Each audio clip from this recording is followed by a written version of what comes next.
The hum of cicadas pulsed through the August heat as Risa crouched beside a rusted Ford block, her small fingers wrapped tightly around a socket wrench too big for her hand.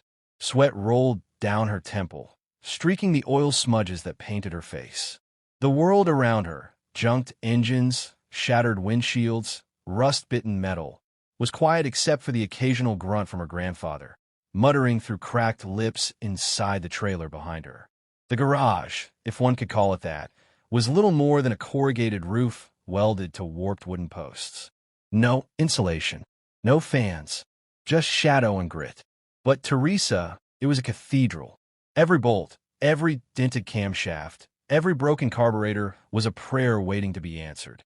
Here, she listened, not to people, but to the language of failing machines. At 12, Risa had already built more with her hands than most men twice her age. Not that it mattered to the town of Brantley. To them, she was just that scrapyard girl with a busted-up granddad. Ever since her mother disappeared and her father's wreck put Grandpa in a wheelchair, the locals kept their distance. Bad luck, they said. Sad case. Nobody came looking for help. Nobody believed the child with dirt under her nails could fix anything worth saving. That afternoon, a sleek black car kicked up a storm of dust as it pulled onto the gravel road, tires crunching with authority. The engine sputtered oddly, too smooth to stall entirely, too wounded to purr.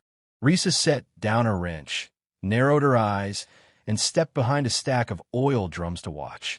A tall man in a tailored navy suit stepped out. Even from a distance, she could tell he didn't belong. His shoes were too clean. His watch caught the sun like a shard of mirror. He opened the hood and stared blankly at the engine, then pulled out a phone, scowling.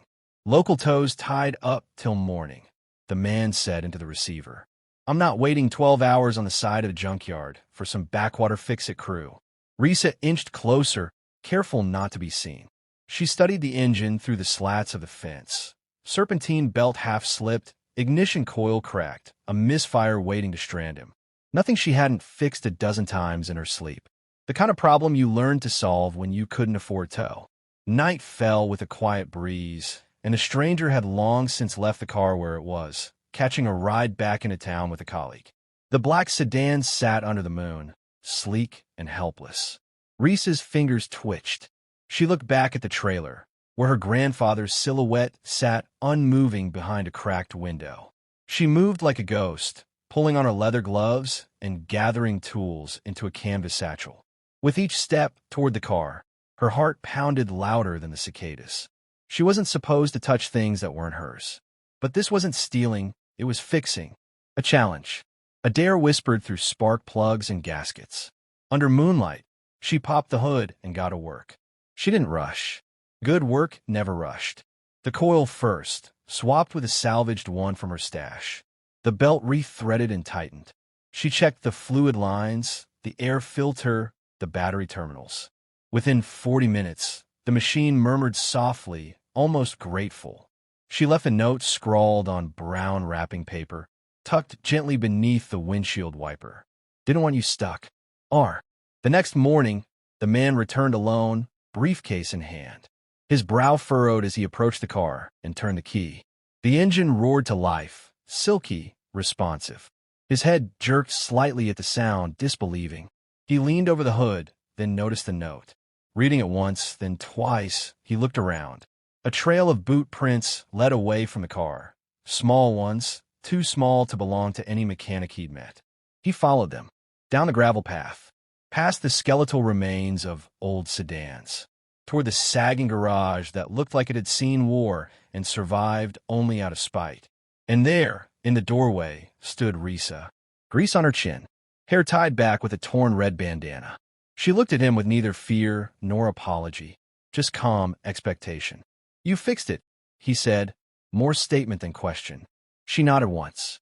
Someone told me this place was a salvage yard, he continued, glancing around. I didn't expect a technician.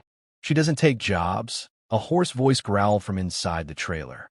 Her grandfather wheeled himself into the light, squinting hard at the stranger. She's a kid. Let her be. The man studied the old mechanic, then turned back to the girl. They told me you were too weak to fix engines. He stepped inside the garage and stopped dead. The walls were covered in diagrams, some oil-smeared, some pristine. Custom builds, combustion maps, modifications drawn with the care of an engineer and the eye of an artist. In one corner, a workbench supported a half-built engine carved from mismatched parts that had no right to function together, but somehow did. A box labeled Reese's Tests sat next to it. He picked up a piston rod that had been reforged from an old tractor crankshaft. His fingers traced the initials burned into the side. RB. He turned slowly toward her. "You live here?" She nodded again. He took a long breath. "How old are you?" 12, she said, her voice barely above a whisper, but not trembling. "You fixed my car," he said. "You're welcome," she replied. He laughed once. A short, stunned sound. Risa didn't smile. Not yet. And for the first time in a long time, someone looked at her not like a burden, not like a ghost clinging to her grandfather's past, but like someone impossible. The girl with the hands too small for an oil filter. The girl who'd made an engine sing. 2 days later, a matte black SUV rumbled up to the junkyard, its tinted windows gleaming under the harsh morning sun. Risa heard it before she saw it, different from the usual trucks and rust buckets that haunted the scrapyard. This engine purred with purpose. She was beneath a hood, wrist deep in grease, but wiped her hands when she recognized the suit stepping out. Callan Baird, CEO of the largest engineering firm in the state. The man with the sharp eyes and the fixed engine. He held out a paper bag. "Egg and cheese," he said. "Didn't know if you eat breakfast." Risa glanced toward the trailer. Her grandfather hadn't stirred. She took the bag cautiously. "Thanks." He gestured to the garage. "May I?" She stepped aside, letting him in. He walked the space slowly this time, less in awe, more in study. There were no flashy signs, no fancy tools, no digital readouts. Just racks of salvaged parts, hand-sketched blueprints, and organized chaos that somehow made sense only to Risa. "You built all this?" She nodded. "Most of it. Some of it was my dad's. Before he crouched beside a half-assembled intake manifold. "I've seen patent filings with less clarity than your sketches." Risa didn't respond. She hated compliments, especially when they felt like tests. "Look," he said, straightening, "I run an innovation lab about 20 miles out. We prototype performance engines, small stuff, but bleeding edge. I want you to come for a week." She blinked, unsure if she'd heard him right. "Me? You?" She shifted on her heels. "I'm 12. "Exactly. You're 12, and you're already ahead of my junior engineers. I want to see what happens when we put you in a real lab, with real tools." Silence hung between them like thick oil. Then her grandfather's voice cut through the still air like a saw. "She's not going." They both turned. He'd wheeled himself out to the porch, arms crossed, jaw clenched. The sun cast shadows deep into the lines of his face. "She's not some circus act," he snapped. "You don't just show up with promises and drag her off so you can gawk at the little junkyard genius." "It's not gawking," Baird replied calmly. "It's opportunity. You don't know what this place has cost us." Risa's heart sank. Her grandfather had barely left the trailer in weeks. Now here he was, angry and exposed. She stepped forward, voice firm. "I want to go." He looked at her, stunned. "You don't know what they're like, Ree. They'll use you, burn you out, and leave you wondering what you did wrong." Baird stepped back. "It's not permanent. 1 week. If it's a disaster, she comes back. No press, no files. Just a chance." The trailer door slammed shut without another word. Risa took a shaky breath. "When do we leave?" The innovation lab was nothing like her garage. Everything gleamed, glass walls, polished floors, rows of machines that hissed and clicked like some living mechanical beast. Everyone wore matching uniforms. Whiteboards lined the walls with neatly printed specs and acronyms that buzzed in her brain like gnats. She felt the stares before anyone spoke. "That her?" One technician whispered. "Seriously? She's like 11. 12. Risa muttered as she passed, gripping her bag tighter. Mr. Baird led her into a workshop filled with stripped-down engine parts. A massive digital clock ticked above the door. On the workbench sat a gearbox in pieces. "This," he said, "is your test." He stepped aside, nodding to the head technician, a tall woman with cold gray eyes and the name tag K. Holloway. Think fast, Holloway said. It's a standard 4-speed. We've stripped it. You have 1 hour to reassemble and align it. Risa stared at the pieces. Some were unfamiliar, sleeker, more modern. She took a deep breath, pushed up her sleeves, and began. At first, her hands trembled. Too many eyes, too many whispers. She couldn't think. But then the room faded. The parts became voices. Not human ones, mechanical ones. The same quiet murmur she'd listened to since she was old enough to crawl into the junkyard. By the 40-minute mark, the murmurs were singing. She tightened the last bolt and stepped back. Silence. Then Holloway tapped the ignition. The gearbox spun, aligned perfectly. No skips, no stutter. Mr. Baird's brow lifted, impressed. Holloway offered no praise, just scribbled something on a clipboard. Later, while others were at lunch, Risa wandered the facility. Her fingers itched for tools. In the back room, she found a half-discarded prototype of a rotary engine. Something about it felt wrong. The airflow paths too tight, the pressure valve oversized. She couldn't help herself. She pulled out a notepad from her bag and started sketching. She was still bent over the design an hour later when Baird found her. "You weren't supposed to be back here," he said, not unkindly. "Sorry," she said, standing quickly. He looked at her sketch, then at the prototype. His brow furrowed.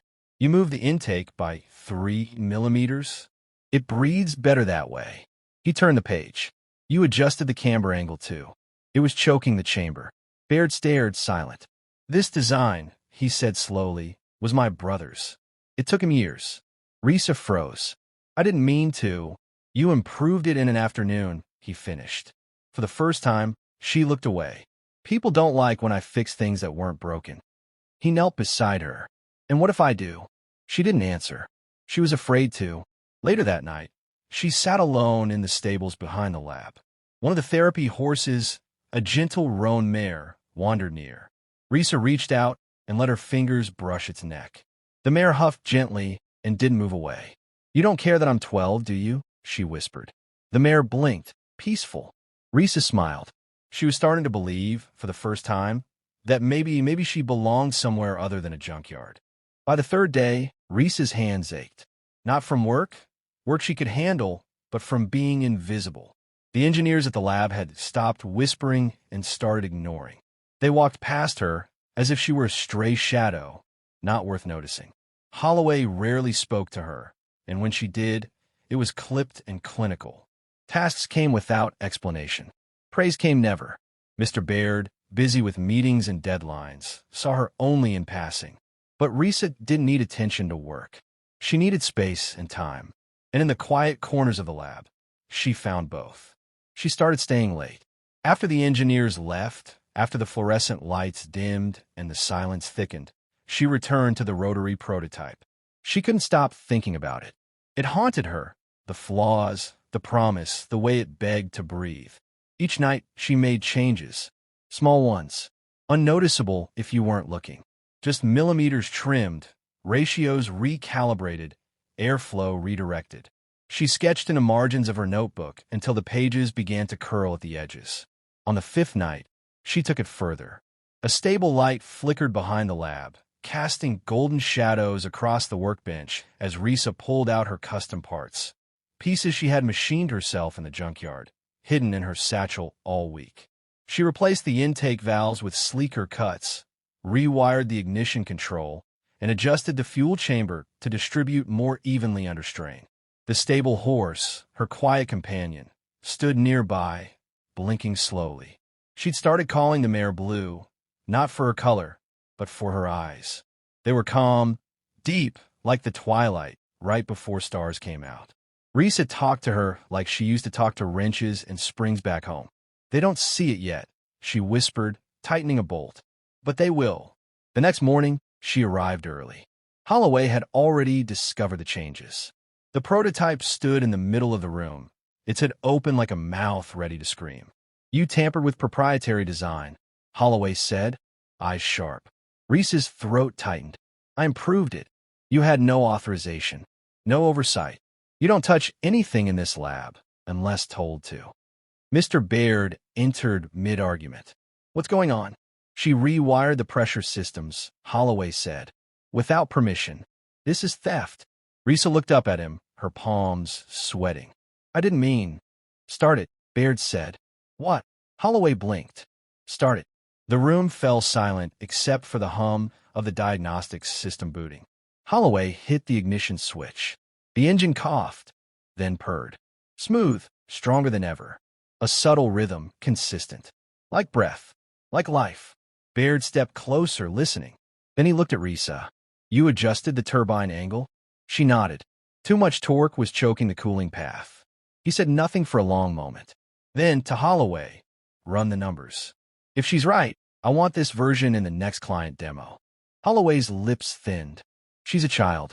If something goes wrong, then I take responsibility. Risa felt the heat behind her eyes, but refused to let it fall. Not here. Not in front of them.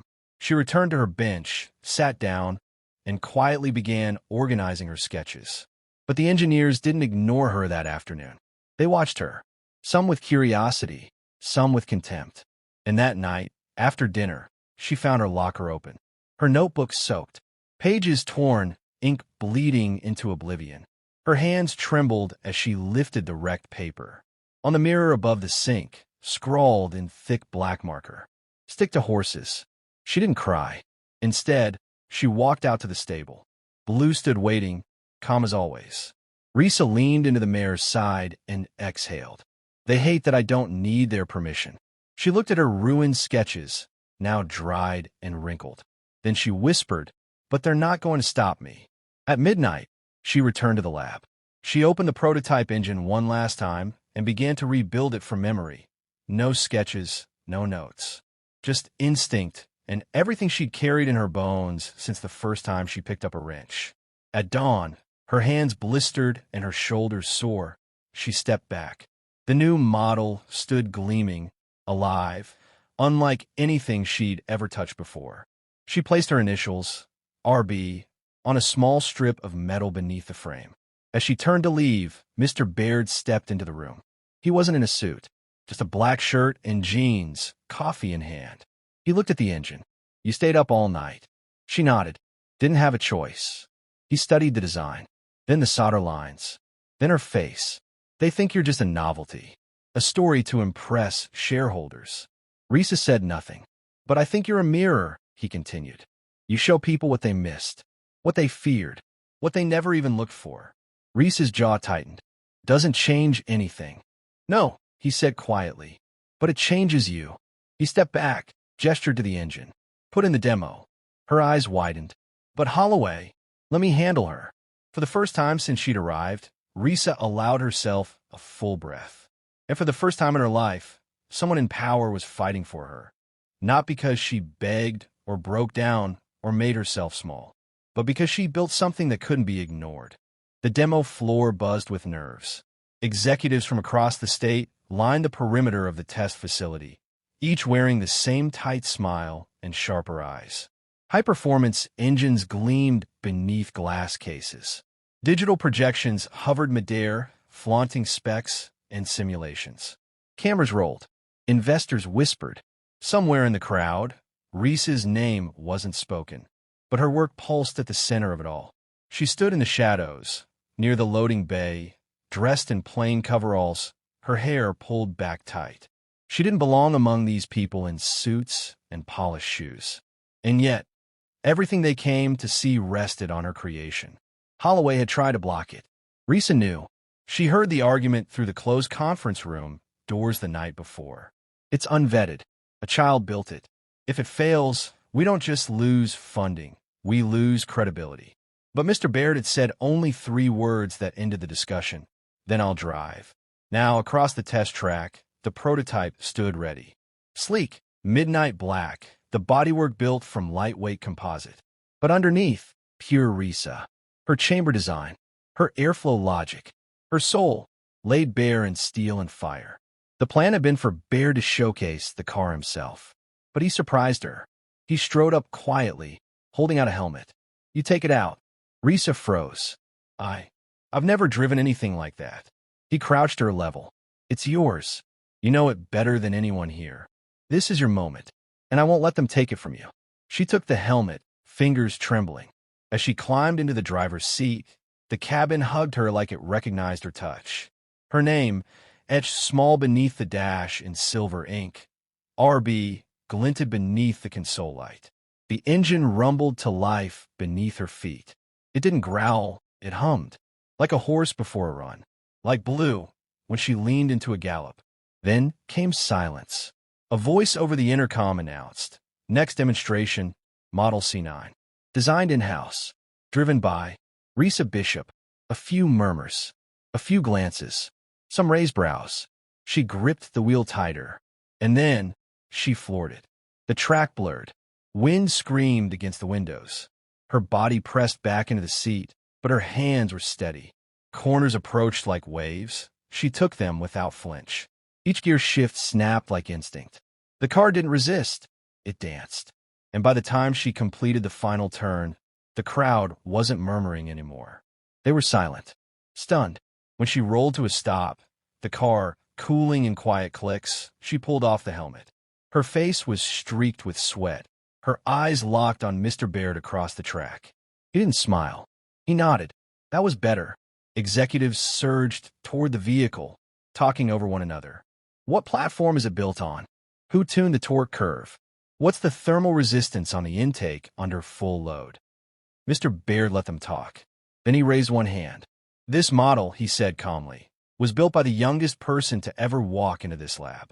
A girl who was told she was too weak to fix engines. Too poor. Too quiet. Too small. Today, she built what none of us could. He turned, pointing toward Risa, who stood barefoot beside the machine now, helmet under one arm. The crowd followed his gesture.